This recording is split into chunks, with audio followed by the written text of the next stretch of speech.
ચાલો વિદ્યાર્થી મિત્રો, પ્રકરણ 9 વિશે આપણે ઘણું બધું માહિતી મેળવી લીધી. પ્રકરણ 9ના લગભગ બધા જ એક્ઝામ્પલ આપણે જોયા. એક બે એક્ઝામ્પલ તમને હોમવર્કમાં આપેલા હતા, ગણ્યા હશે. સાવ સરળ ચેપ્ટર છે.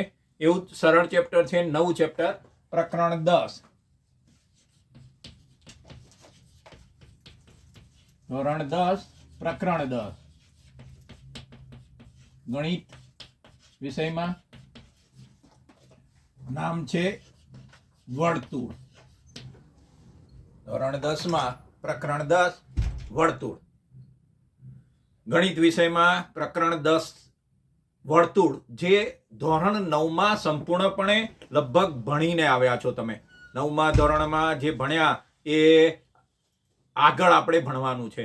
સૌથી પહેલા તો વર્તુળની વ્યાખ્યા. વર્તુળ પ્રકરણમાં પહેલું વર્તુળ એટલે શું એ ખ્યાલ હોવો જોઈએ. તો વર્તુળ તમને 9મા ધોરણમાં વ્યાખ્યા આપી હતી. સમતલ એટલે એક, જાણે કે પાટિયું. આ પાટિયું છે, એક સમતલ છે. પાટિયું એટલે કે સમતલની અંદર આવેલા એક ચોક્કસ બિંદુથી અચળ અંતરે આવેલા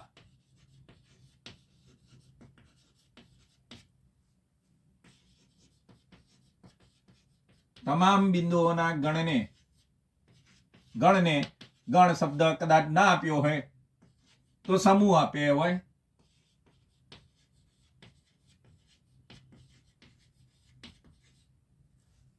સમતલમાં વ્યાખ્યા લખવી હોય તો આ રીતે લખાય. સમતલમાં એક ચોક્કસ બિંદુથી અચળ અંતરે આવેલા તમામ બિંદુઓના ગણને સમતલ પાટ્યું. મેં કહ્યું એમ, ધારો કે આ ચોક્કસ એક બિંદુ, આ બિંદુથી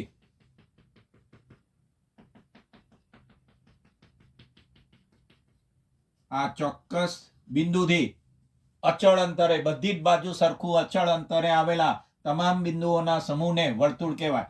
એટલે તમામ બિંદુઓ એટલે આ બધા જ બિંદુઓ જે છે એને વર્તુળ કહેવાય. એ આખો જે સમૂહ બન્યો એટલે પહેલો જ પ્રશ્ન ઉભો થાય સીધો જ. પહેલા સામાન્ય માહિતી જોઈ લઈએ, પછી એ પ્રશ્ન. ચોક્કસ બિંદુ, તો ચોક્કસ બિંદુને, આ ચોક્કસ બિંદુ કયું ને, એ ચોક્કસ બિંદુને વર્તુળનું કેન્દ્ર કહેવાય.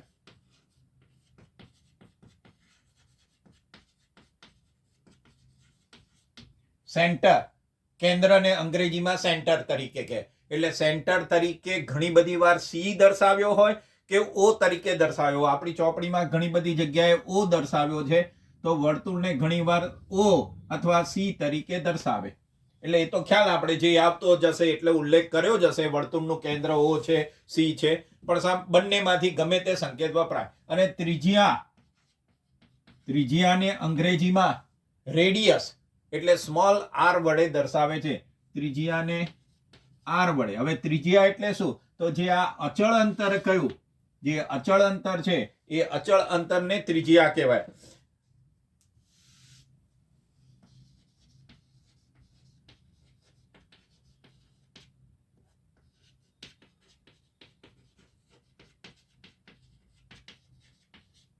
ચોક્કસ બિંદુ જે આવ્યું એને વર્તુળનું કેન્દ્ર કહેવાય.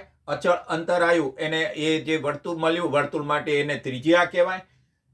કેન્દ્ર સી કે ઓ તરીકે દર્શાવે. આ જે આવ્યું તો એ ત્રિજ્યા તરીકેનું અંતર મળ્યું, આર જેટલું અંતર. તો આ જે ત્રિજ્યા છે, ત્રિજ્યાને આર વડે દર્શાવે છે.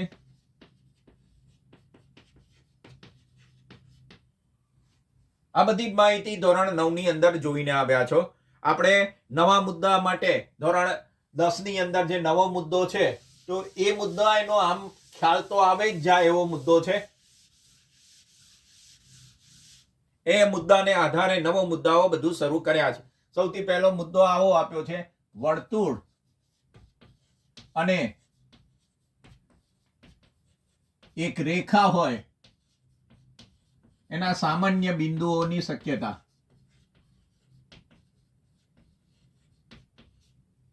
તો વર્તુળ અને રેખાના સંબંધ વિશે વિચારીએ, અથવા તો સામાન્ય બિંદુઓ. તો વર્તુળ અને રેખાના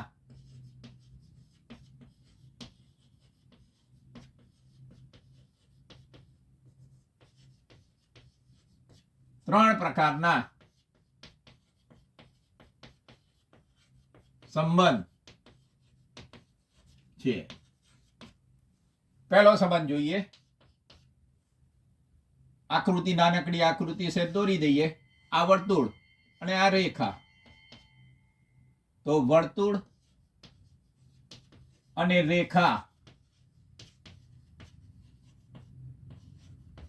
એની અંદર, એટલે વર્તુળ અને રેખામાં એક પણ બિંદુ સામાન્ય બિંદુ ના હોય.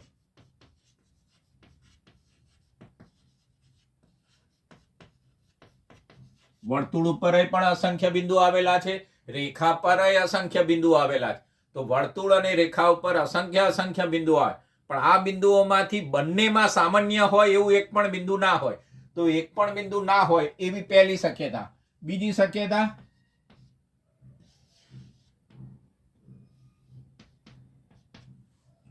વર્તુળ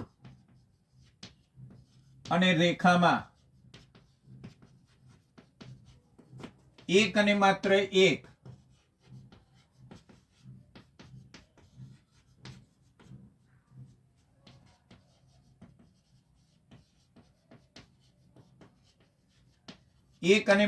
એક બિંદુ સામાન્ય હોય. સામાન્ય હોય એટલે કે બંને પર આવેલું હોય, રેખા ઉપર હોય અને વર્તુળ ઉપર હોય. તો આવી એક જ શક્યતા હોય. જો આ એક જ બિંદુ સામાન્ય હોય તો આ સંજોગોમાં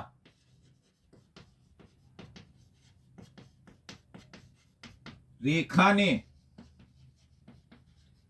વર્તુળનો સ્પર્શક કે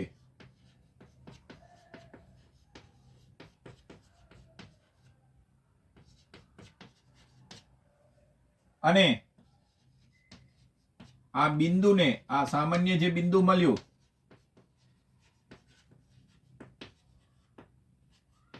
વર્તુળનો સ્પર્શક કહે છે.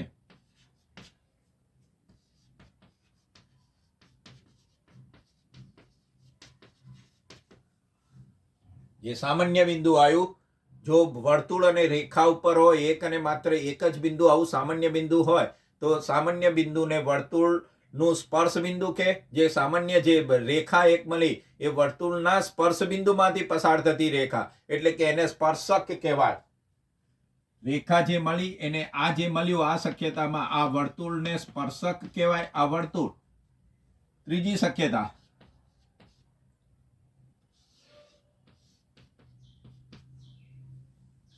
વર્તુળ અને રેખામાં બરાબર બે બિંદુઓ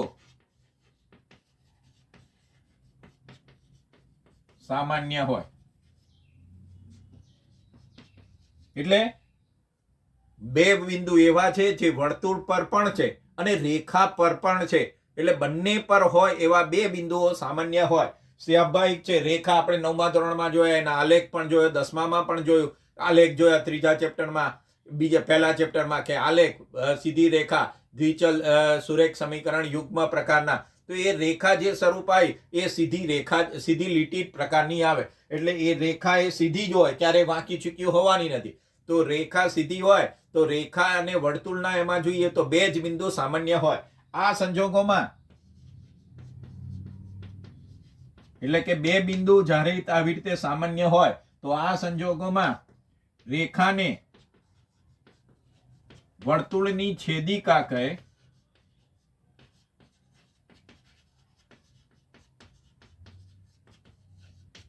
અને આ જે છે બે રેખા અને વર્તુળના સામાન્ય બિંદુ આયા અને આ બે જે સામાન્ય બિંદુ આયા છેદ બિંદુ કહે છે.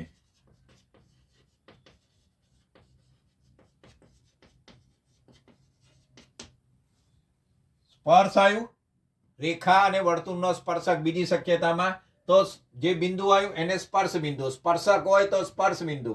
છેદિકા આવી, રેખા ત્રીજી શક્યતામાં વર્તુળ અને રેખાની છેદિકા, તો છેદિકા હોય તો બે બિંદુમાં છેદે, રેખા અને વર્તુળનો સામાન્ય છેદ બિંદુ, બે સામાન્ય બિંદુઓ હોય એટલે છેદિકા કહેવાય. છેદિકા હોય એટલે જે બે બિંદુ મળ્યા એને છેદ બિંદુઓ કહે છે. હવે બીજો એક સામાન્ય પ્રશ્ન, આગળ આપણે પહેલી જ વ્યાખ્યા જોઈ વર્તુળની, ધોરણ 9 માં પણ આવી ગયા. વર્તુળની જે આવેલા એક નિશ્ચિત બિંદુથી ચોક્કસ અચળ અંતર આવેલા એ તમામ બિંદુઓના ગણને, તમામ એટલે કેટલા? તો હજારો, લાખો, કરોડો, તો અસંખ્ય બિંદુઓ છે. તો એનો અર્થ થયો વર્તુળ પર કેટલા બિંદુઓ આવેલા હોય? તો વર્તુળ પર અસંખ્ય બિંદુઓ હોય.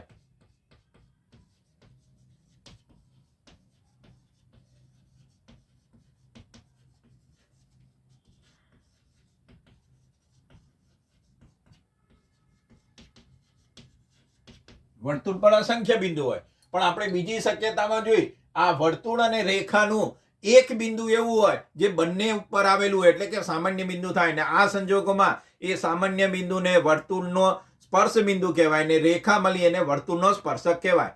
તો એનો અર્થ એવો થયો, વર્તુળ પર આવેલા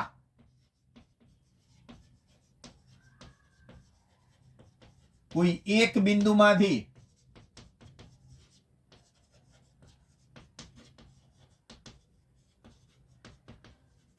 એક અને માત્ર એક જ સ્પર્શક હોય.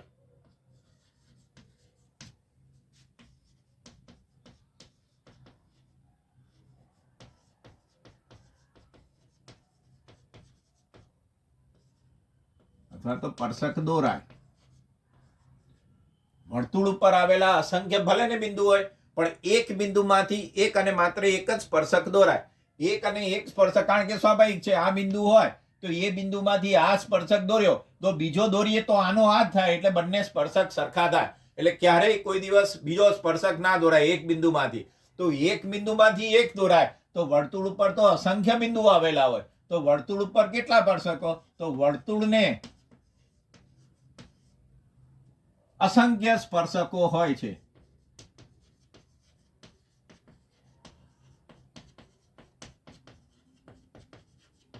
સ્વાભાવિક છે, વર્તુળ ઉપર અસંખ્ય બિંદુઓ, એની સંખ્યા ગણી ના શકાય, અસંખ્ય, ગણી ના શકાય એવી સંખ્યા મળે. તો એ સંખ્યા અસંખ્ય સંખ્યા છે. તો અસંખ્ય સંખ્યાઓમાંથી અસંખ્ય બિંદુઓ દોરી શકાય. અસંખ્ય બિંદુઓ હોય તો અસંખ્ય બિંદુઓમાંથી અસંખ્ય સ્પર્શકો દોરી શકાય. એટલે વર્તુળને અસંખ્ય સ્પર્શકો હોય, પણ એક બિંદુમાંથી એક અને માત્ર એક જ સ્પર્શક દોરાય.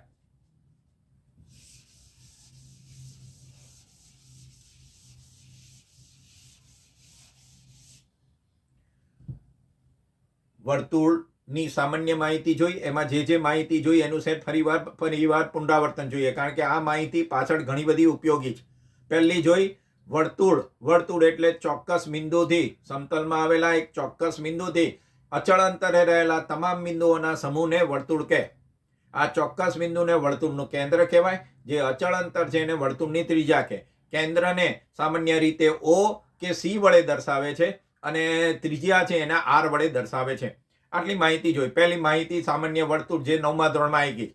આ માહિતી, આમ તો જે બીજી માહિતી જોઈ એ ખ્યાલ તો આવી જાય 9મા ધોરણમાં, એનો ઉલ્લેખ પણ નથી કર્યો, પણ આપણે અત્યારે ઉલ્લેખ કરી દીધો કે વર્તુળ અને રેખા વચ્ચે 3 પ્રકારના સંબંધ આવે.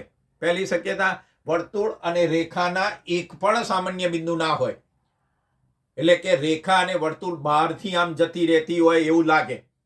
બીજી શક્યતા એવી જોઈ કે રેખા અને વર્તુળને માત્ર એક બિંદુ, એક અને માત્ર એક બિંદુ સામાન્ય બિંદુ હોય. એનો અર્થ એવો થયો, રેખા ઉપર એ બિંદુ છે અને વર્તુળ ઉપર પણ આવેલું છે, તો બંનેનું સામાન્ય બિંદુ એક જ થયું. આ સંજોગોમાં જે રેખા હતી એને વર્તુળનો સ્પર્શક કહેવાય, અને સ્પર્શક જે મળ્યું, જે બિંદુ મળ્યું એને સ્પર્શ બિંદુ કહેવાય. ત્રીજી શક્યતા એવી જોઈ કે રેખા અને વર્તુળના બરાબર બે બિંદુઓ સામાન્ય બિંદુ હોય. એ પહેલી શક્યતા એવી કે જે ના હોય, બીજામાં એવું એક બિંદુ. અને ત્રીજી શક્યતા જોઈ રેખા અને વર્તુળના બે સામાન્ય બિંદુઓ. તો આ જે સામાન્ય બિંદુઓ બે મળ્યા, એ સામાન્ય બિંદુઓને વર્તુળના છેદ બિંદુઓ કહે, વર્તુળ અને રેખાના છેદ બિંદુઓ કહે છે. અને જે રેખા મળી એને વર્તુળની છેદિકા કહેવાય. આટલી માહિતી જોઈ. પછી આગળ માહિતી એવી જોઈ, વર્તુળ ઉપર અસંખ્ય બિંદુઓ હોય, પણ એક બિંદુમાંથી એક અને માત્ર એક જ સ્પર્શક દોરાય. વર્તુળ ઉપર અસંખ્ય બિંદુઓ આવેલા છે, તો આ અસંખ્ય બિંદુઓમાંથી વર્તુળને અસંખ્ય સ્પર્શકો દોરાય. એકમાંથી એક જ દોરાય. વર્તુળના ઉપર આવેલું એક બિંદુમાંથી એક સ્પર્શક દોરાય. એનાથી આગળની માહિતી પણ આપણા ધોરણ 10 માં પ્રમેય તરીકે આપી છે. ખાલી એનું પ્રતિજ્ઞા ખાસ ધ્યાન રાખવાની છે. પ્રમેય નંબર છે 10.1.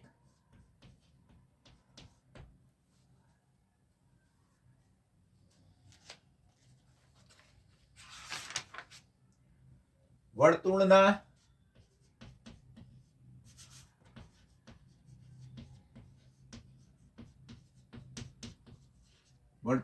કોઈ બિંદુએ દોરેલો સ્પર્શક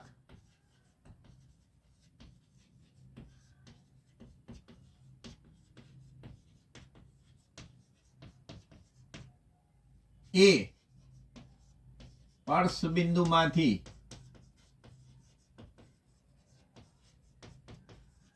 પસાર થતી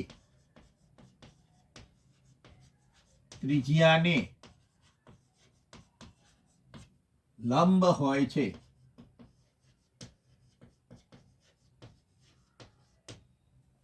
ધારો કે આ વર્તુળ પરનું કોઈક બિંદુ પી, આ પી બિંદુ એક સ્પર્શક દોરું.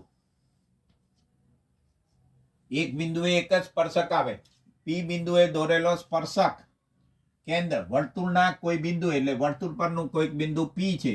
આ પી બિંદુ ગમે ત્યાં દર્શાવે એનો કોઈ વાંધો નહીં. પી બિંદુએ દોરેલો સ્પર્શક, પી બિંદુએ દોરેલો સ્પર્શક, આખું નામ આપી દઈએ. કોઈક બિંદુ અહીંયા ક્યુ છે તો સ્પર્શક પી ક્યુ થયો. એ સ્પર્શ બિંદુ આ વખતે પી શક્યતા થઈ. પી માંથી પસાર થતી ત્રિજ્યા એ પણ કેન્દ્રમાંથી જ પસાર થાય. એટલે ત્રિજ્યામાંથી પસાર થતું કેન્દ્ર ઓ દર્શાવીએ તો કેન્દ્રમાંથી પસાર થતી ત્રિજ્યાને લંબ હોય છે. એટલે આ ત્રિજ્યા તો આ લંબ હોય. આ પ્રમેય પ્રતિજ્ઞા તરીકે નહીં પણ એમને દાખલાઓમાં ખૂબ જ ઉપયોગી છે. અને આપણે 8મા ધોરણમાં અને 6મા ચેપ્ટરમાં ને 8મા ચેપ્ટરમાં શીખીને આયા. કાટકોણ ત્રિકોણ બને જ છે. જુઓ, લંબ હોય છે એવું વાક્ય કહ્યું. વર્તુળના કોઈ બિંદુએ દોરેલ સ્પર્શ બિંદુમાંથી પસાર થતી ત્રિજ્યાને લંબ હોય છે. એટલે આ લંબો છે. મેં એક વાક્ય કહ્યું હતું પહેલા, હસવાનું વાક્ય આપણે યાદ રાખવાનું હતું. કાતરી જોઈને પાયથો દોડે. કાટકોણ ત્રિકોણ જોઈને પાયથાગોરસનો પ્રમેય લાગે જ. દુનિયાનો કોઈ પણ એવો પ્રમેય નથી જ્યાં કાટકોણ ત્રિકોણ હોય અને પાયથાગોરસનો પ્રમેય ન લાગે. એટલે પાયથાગોરસનો પ્રમેય ઉપયોગી ખૂબ જ છે. આ કાટકોણ ત્રિકોણ આવ્યો એટલે પાયથાગોરસનો પ્રમેય આવશે. ગમે ત્યારે કોઈ એક્ઝામ્પલમાં ઉપયોગ થશે. જો એક્ઝામ્પલ જોવો હોય તો સ્વાધ્યાય 10.1 નો ત્રીજો એક્ઝામ્પલ જોઈએ. 5 સેન્ટીમીટર ત્રિજ્યાવાળા વર્તુળના કોઈ બિંદુ પી આગળ દોરેલ સ્પર્શક. આ જ રીતની આકૃતિ. 5 સેન્ટીમીટર ત્રિજ્યાવાળા વર્તુળમાં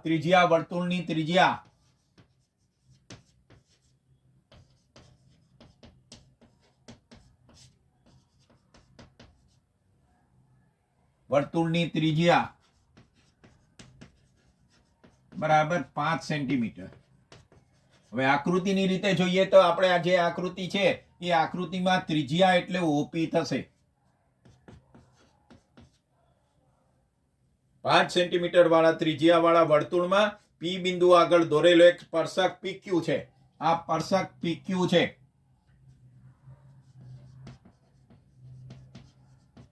એ સ્પર્શક કેન્દ્ર ઓ માંથી પસાર થતી એક રેખાને ક્યુમાં છેદે છે. ઓમાંથી પસાર થતી રેખા ક્યુમાં છેદે છે. અને આગળ માહિતી આપી છે OQ બરાબર 12 સેન્ટીમીટર. તો PQ ની લંબાઈ શોધો. PQ ની લંબાઈ શોધવાની કઈ જોઈ શકીએ છે. કાતરી આવે એટલે પાયથાગોરસનો પ્રમેય લાગવાનો જ છે. પાયથાગોરસનો પ્રમેય શું કહે છે? કર્ણનો વર્ગ બરાબર બાકીની બે બાજુના વર્ગના સરવાળા જેટલો થાય. તો કર્ણ માટે ત્રિકોણ OPQ માં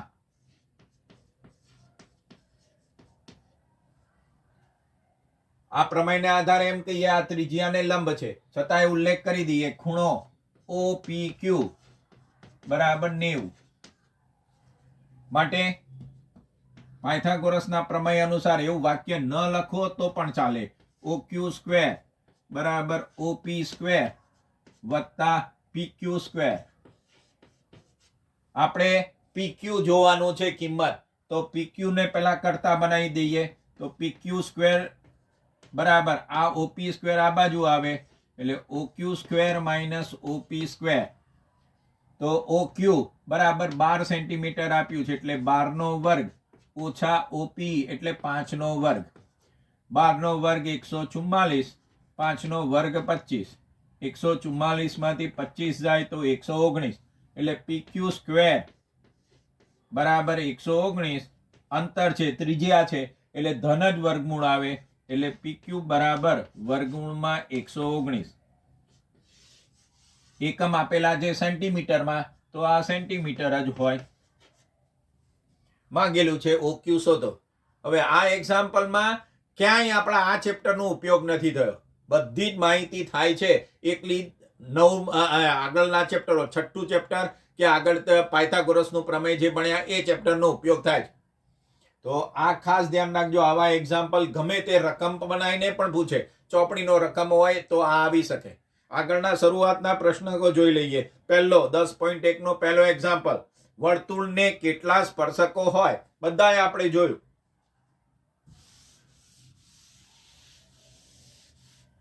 વાક્ય પણ મેં લખાયું, વર્તુળને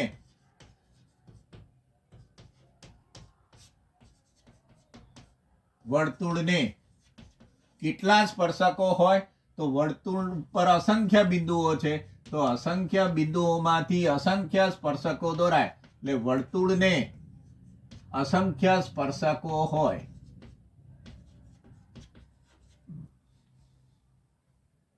બીજી ખાલી જગ્યા એટલે ખાલી જગ્યા પૂરો. બીજો એક્ઝામ્પલ, પહેલી ખાલી જગ્યા,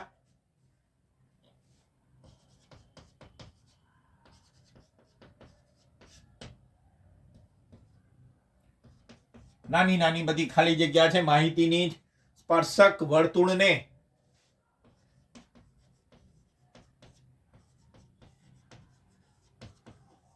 ખાલી જગ્યા બિંદુમાં છેદે.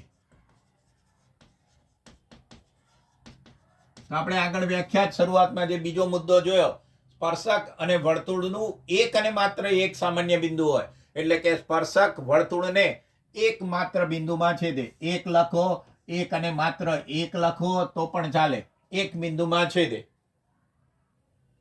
આગળ બીજો મુદ્દો એ આપણે ત્રીજો મુદ્દો લખાયો તે બીજી એક ખાલી જગ્યા, વર્તુળને બરાબર બે બિંદુમાં છેદતી રેખાને, વર્તુળને બે બિંદુમાં છેદતી રેખાને શું કે નામ આપ્યું આપણે? બધાને યાદ હશે, છેદિકા કહે છે.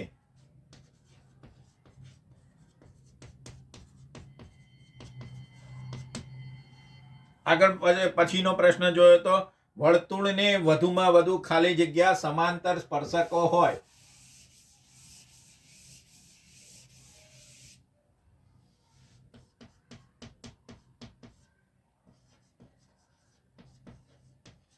વર્તુળને વધુમાં વધુ બે સમાંતર સ્પર્શકો હોય.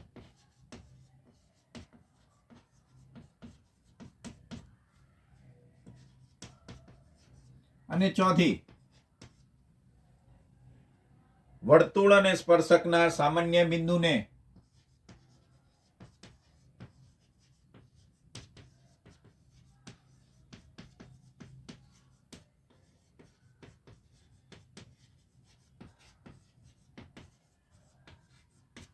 સ્પર્શ બિંદુ કહે છે.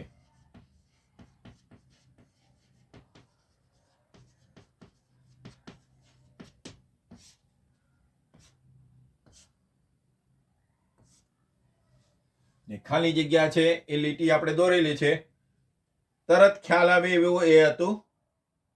એક્ઝામ્પલ ત્રીજો તો આમ તો બહુ વિકલ્પ પ્રશ્ન છે, ABCD વિકલ્પ આપેલા છે. આપણે ગણતરી કરીને હમણાં શોધ્યું હતું વર્ગમૂળમાં 119 સેન્ટીમીટર, જે ડી વિકલ્પમાં જવાબ આપેલો છે તો ડી વિકલ્પ જવાબ થાય. નવો મુદ્દો જોઈએ, સમતલના કોઈક બિંદુમાંથી વર્તુળના સ્પર્શકની સંખ્યા.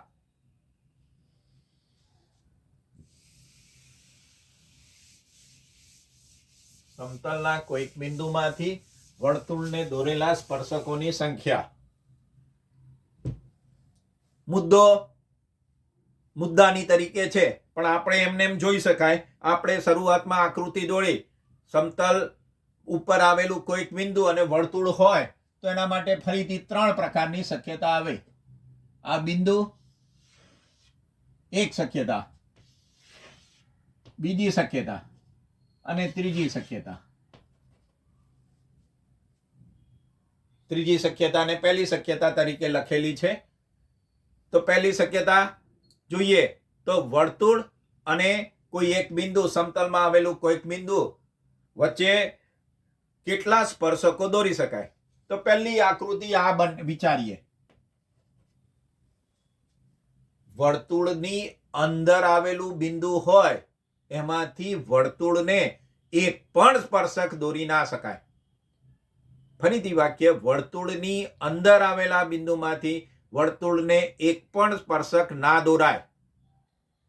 વર્તુળની ઉપર આવેલા બિંદુમાંથી, બિંદુ ઉપર હોય તો વર્તુળની ઉપર આવેલા બિંદુમાંથી વર્તુળને એક અને માત્ર એક સ્પર્શક દોરાય. એ આગળ માહિતી આવી ગઈ. હવે નવી માહિતી, વર્તુળની બહાર આવેલા બિંદુમાંથી આ શક્યતા હોય. સ્પર્શક એટલે કે એક વર્તુળની આ બિંદુ હોય,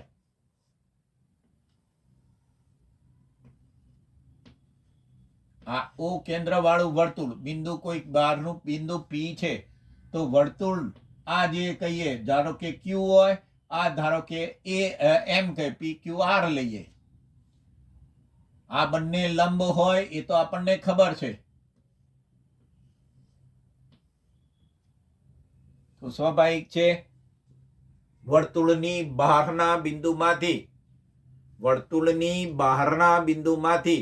વર્તુળને બરાબર 2 સ્પર્શકો દોરી શકાય. વર્તુળની બહારના બિંદુમાંથી વર્તુળને 2 સ્પર્શકો દોરી શકાય.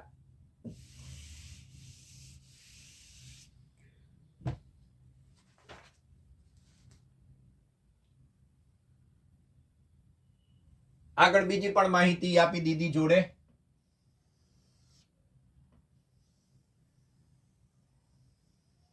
ધારો કે ઓ કેન્દ્ર વાળું વર્તુળ છે, બહારનું બિંદુ કોઈ, ધારો કે પી બિંદુ દઈએ.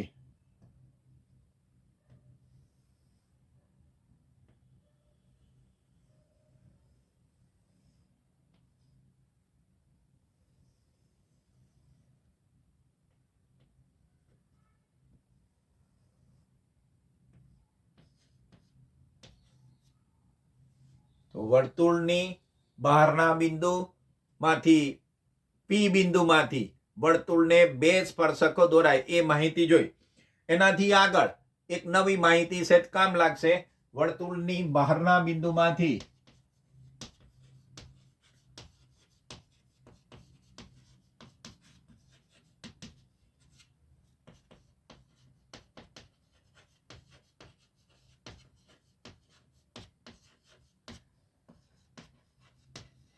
આ તો માહિતી જોઈ. વર્તુળની બહારના બિંદુ પી માંથી વર્તુળને 2 સ્પર્શકો દોરાય. હજુ આગળ માહિતી આવશે. આ બંને સ્પર્શકોની લંબાઈ સરખી હોય છતાંય આપણે એક મુદ્દો પછી જોઈએ, પણ 2 સ્પર્શકો દોરાય એ મુદ્દો મહત્વ. અને જે સ્પર્શકની, અને ધારો કે પી માંથી વર્તુળને દોરેલા સ્પર્શકો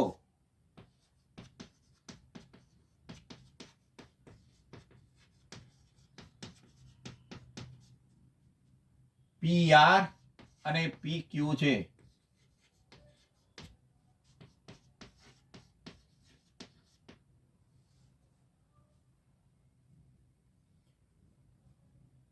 પ્રમેય 10.2 એવો છે, વર્તુળની બહારના બિંદુમાંથી વર્તુળને દોરેલા સ્પર્શકોની લંબાઈ સમાન હોય છે.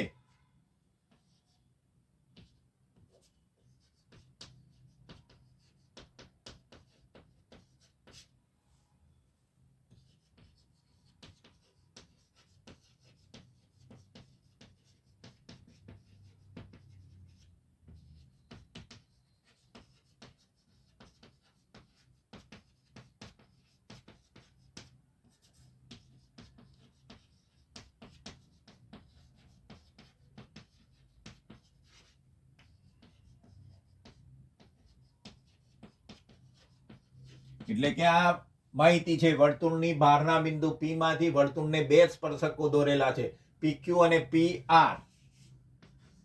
PQ અને PR તો એ બંનેની લંબાઈ સરખી થાય પ્રમેય એવું કે છે. અને એ પ્રમેય બહુ નાનો પ્રમેય, યાદ રાખી શકાય એમને રહે એવો જ પ્રમેય છે.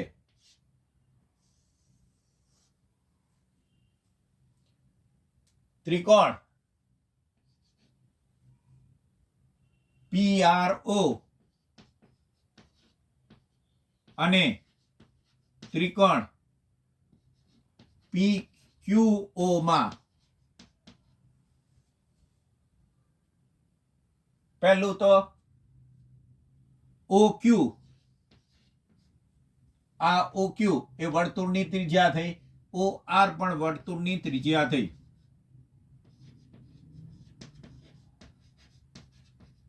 જે સરખી જ હોય, બધી જ વર્તુળની ત્રિજ્યા સરખી હોય એટલે OQ બરાબર OR થવાનું જ છે. આગળ બીજી માહિતી, ખૂણો. આ આપણે પ્રમેય જોયો, કાટ ખૂણો હોય ને કાટ ખૂણો તો હંમેશા સરખા હોય એટલે ખૂણો OQP અથવા તો PQO અને ખૂણો PRO એ સરખા, કારણ કે કાટ ખૂણા છે. અને ત્રીજી માહિતી, આ બંને ત્રિકોણોમાં PO, બંને ત્રિકોણની આ બાજુ PO તો સામાન્ય બાજુ છે, તો બાજુ, ખૂણો અને બાજુ બાખુબા માટે બાખુબા પ્રમેયથી કહી શકાય કે આ બંને ત્રિકોણોની જે લંબાઈ છે બહારની ત્રીજી બાજુ એ પણ સરખી થાય.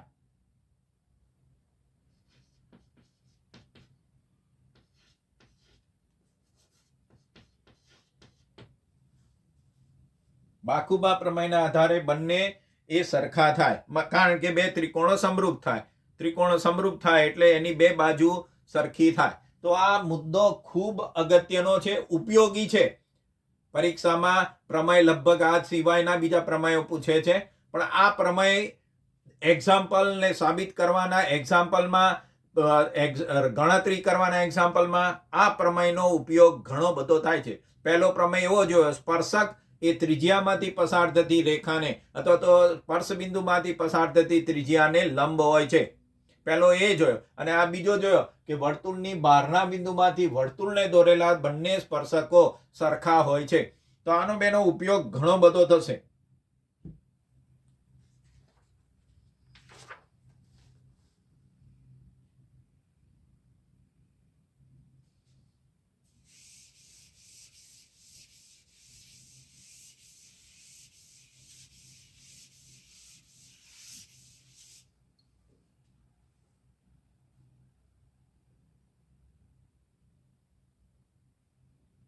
ઉદાહરણ 1 અને ઉદાહરણ 2, જો ચોપડી પાઠ્યપુસ્તક હોય તો પાના નંબર 185 ઉપર આપેલા બે ઉદાહરણો છે.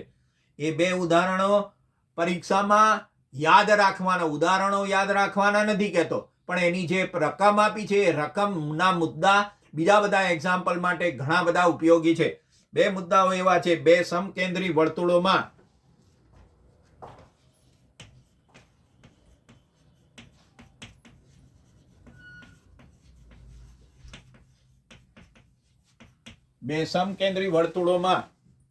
મોટા વર્તુળની જીવા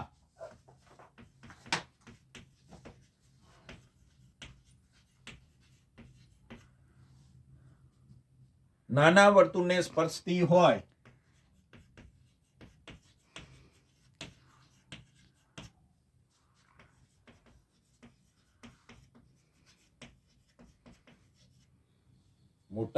બે સમકેન્દ્રી વર્તુળ છે, એમાં મોટા વર્તુળની કોઈ જીવા નાના વર્તુળને સ્પર્શતી હોય. પહેલો તો આ પ્રશ્ન મેં શરૂઆતમાં તમને કહ્યું હતું, જીવા મુદ્દો ધોરણ 10માં પહેલા એટલે કે ધોરણ 9માં આવી ગયો. વર્તુળના કેન્દ્ર, બે વર્તુળ પરના કોઈ પણ બિંદુને જોડતી રેખાખંડ અથવા જોડતો રેખાખંડ એ વર્તુળની જીવા કહેવાય. અને સૌથી એક મોટી જીવા જે કેન્દ્રમાંથી પસાર થાય એને વિશિષ્ટ નામ આપ્યું છે વ્યાસ.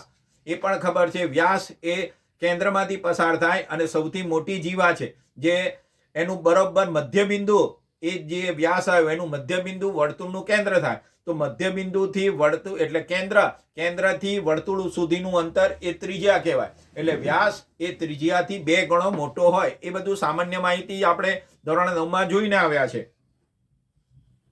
નાના વર્તુળને સ્પર્શતી હોય તો સ્પર્શ બિંદુ હોય તો સ્પર્શ બિંદુ તેને દુભાગે છે.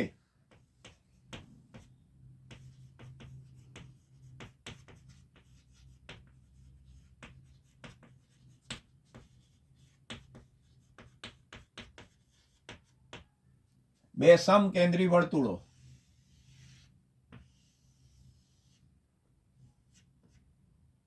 મોટા વર્તુળની એક જીવા નાના વર્તુળને સ્પર્શે છે. મોટા વર્તુળની જીવા નાના વર્તુળને સ્પર્શતી હોય તો જે સ્પર્શ બિંદુ હોય એ સ્પર્શ બિંદુ આ જીવાને દુભાગે છે. સ્વાભાવિક છે, આપણે આ મુદ્દો જોયો છે. કેન્દ્રમાંથી હું જીવા દોરું તો જીવા આ એને લંબ હોય અને આ 2 સરખા ભાગ થાય એટલે આ બંને સરખા અંતર થાય. જો O કેન્દ્ર વાળા વર્તુળમાં આ એક P બિંદુએ દોરેલો સ્પર્શક આ Q હોય, આ R હોય તો PQ અને PR એ 2 સરખા ભાગ થાય. એ મુદ્દાનો ઉપયોગ ઘણી બધી વાર કરીશું. અને બીજો મુદ્દો છે, ઉદાહરણ બીજું જે પણ યાદ રાખવા જેવું છે એ મુદ્દો O કેન્દ્ર વાળા વર્તુળની બહારના બિંદુ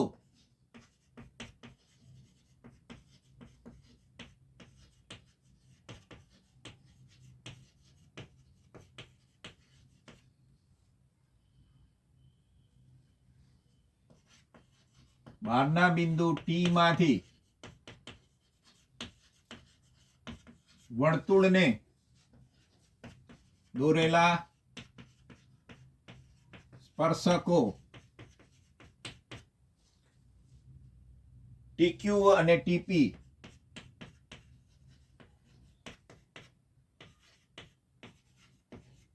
વર્તુળને બહારના બિંદુ O કેન્દ્ર વાળા વર્તુળમાં બહારનું કોઈક T બિંદુ છે, આ T બિંદુ છે, વર્તુળને દોરેલા સ્પર્શકો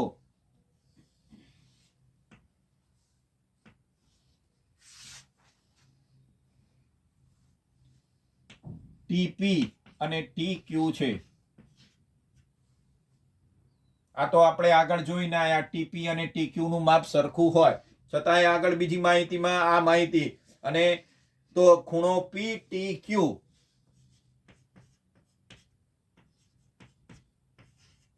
બરાબર ખૂણો PTQ આ ખૂણો બરાબર 2 ગણો ખૂણો OPQ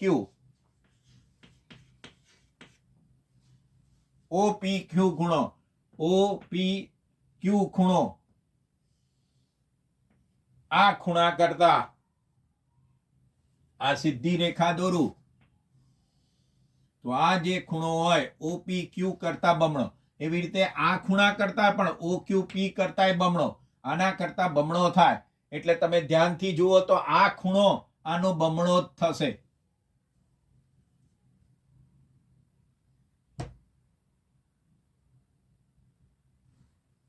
આ 2 મુદ્દાનો આપણે ઉપયોગ કરીશું. યાદ રાખજો આ 2 મુદ્દા. એ 2 મુદ્દાથી આપણે આગળ જોઈશું.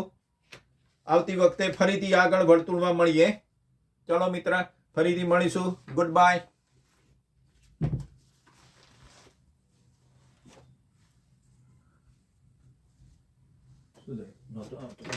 બંધ કરી દો પહેલા.